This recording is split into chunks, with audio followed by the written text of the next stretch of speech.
Assalamualaikum warahmatullahi wabarakatuh. Good morning everyone. My name is Fatuni Jatullah with last name 0052. I'm from 5 TBIC.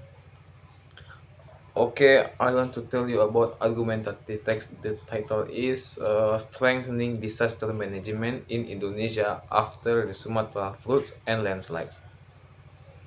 In late November and early December 2025, catastrophic floods and landslides struck several provinces in Sumatra, particularly Aceh, North Sumatra, and West Sumatra. This disaster caused widespread devastation, claiming hundreds of lives, displacing nearly 1 million people, and damaging critical infrastructure across dozens of districts. Beyond the immediate harm and suffering, the tragedy has exposed serious weaknesses in Indonesia's disaster preparedness and emergency response system.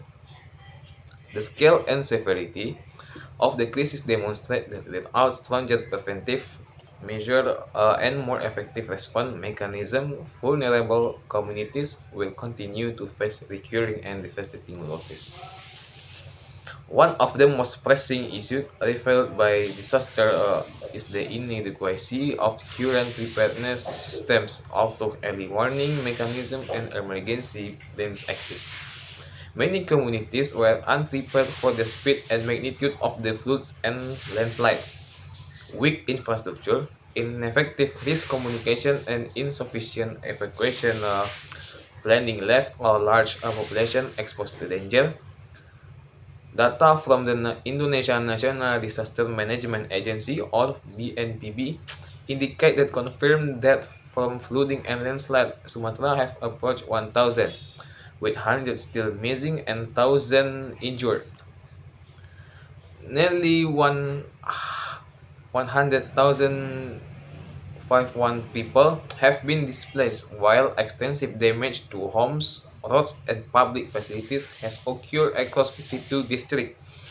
This figure highlights that existing preparedness strategies have failed to adequately protect communities and reduce loss of life.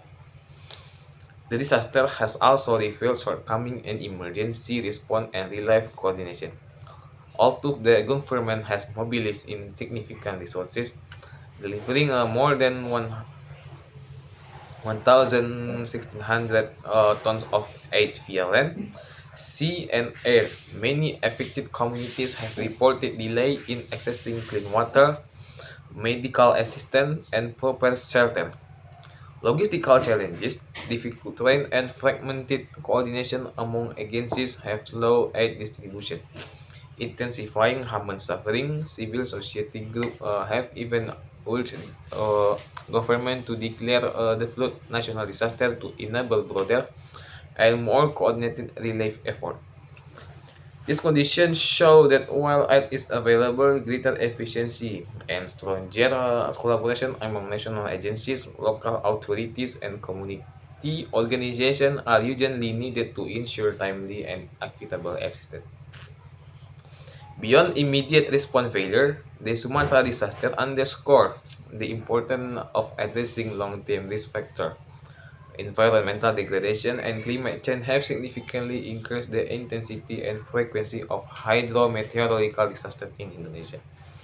Deforestation, unsustainable land use, and weak environmental governance have reduced natural barriers such as forests, leading to greater surface runoff and soil instability. Expert and international reports have linked these environmental issues to the severity of recent flooding. At the same time, climate change has intensified monsoon rainfall patterns across Southeast Asia, increasing the likelihood of extreme weather events. Without addressing these root causes, disaster of similar or greater magnitude will continue to threaten communities across the country. In conclusion, the floods and landslides in Sumatra as a stark warning in Indonesia's disaster management system requires urgent and comprehensive reform.